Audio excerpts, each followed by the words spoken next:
Greetings and welcome to Teaching Tips and Thoughts.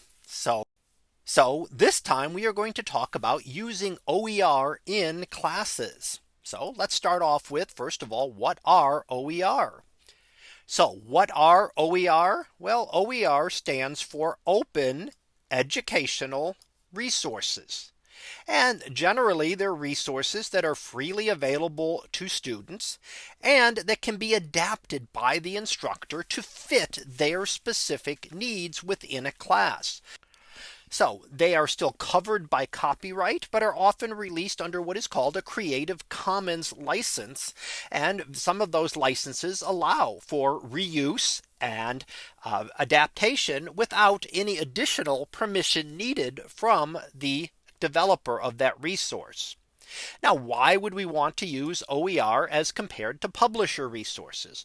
Well, one big thing is the cost. It's certainly more equitable in that all students will have access to the materials on day one of class. And as I'm sure all of us have had at one point or another, the student or a couple of students who contact you letting you know that they cannot purchase the book until they get paid again, which could be a week or two later, which causes difficulty within classes by throwing off schedules. It also allows for more personalization in that materials used can be adapted for use based on the preferences of the instructor. So you've got free use to adapt them to your specific needs within the course. Now, how do I incorporate OER? So talk a little bit about mine. First of all, I actually started researching this in 2017 when I attended the American Astronomical Society conference in January and heard about the new OpenStax astronomy textbook, which had just been released. I piloted that in one section of my class in the fall of 2017 as an option for students who didn't want to have to buy the textbook. And then by 2019, I had it in all of my astronomy classes. And that took the textbook cost from about $175 per student down to nothing. So it's freely available here, and you can see the screenshot of it. Various sections here in chapters. The students can read it online. They can download it. They can access it through an app, through their phone or tablet. Functions within OpenStax to do things like highlighting and to save them to your account. So you can highlight as you're reading and save that information as well. Now, I've also added in lab resources for my labs. So that has added in what I use are the NAAP labs, which are a set here of astronomy applets that are used, and those allow students to simulate various things. So the NAAP labs, in this case simulating planetary orbits, allow you to make certain adjustments. It allows you to study various laws of governing the planetary orbits, and it allows you to set various parameters and see how that changes. So using these for the labs have reduced my class material cost to zero altogether for students. And additional resources are available through the OER Commons.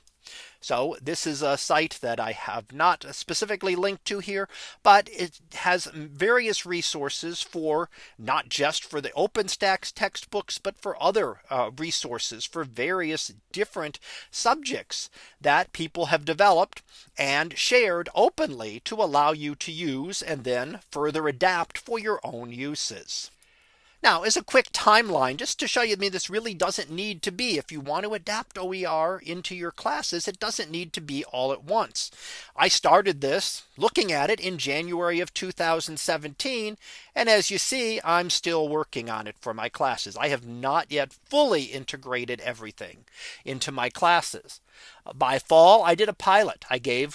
Use the OpenStax textbooks in one class, just said here, if you don't want to purchase the textbook, you can use this, and I'll give you links to the specific chapters you need to review for each section. By fall of the following year, I had the text and labs and was using that in all of my planetary astronomy classes. And that involved developing a whole set of lecture slides that I developed and videos to be used in those classes. And by the following year, I had my stellar astronomy class was now fully incorporated into this.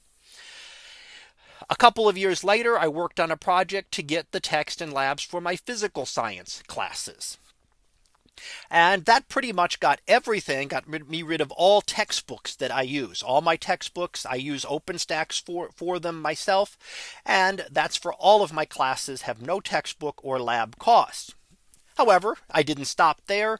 The spring of 2023, I did a new set of lecture videos.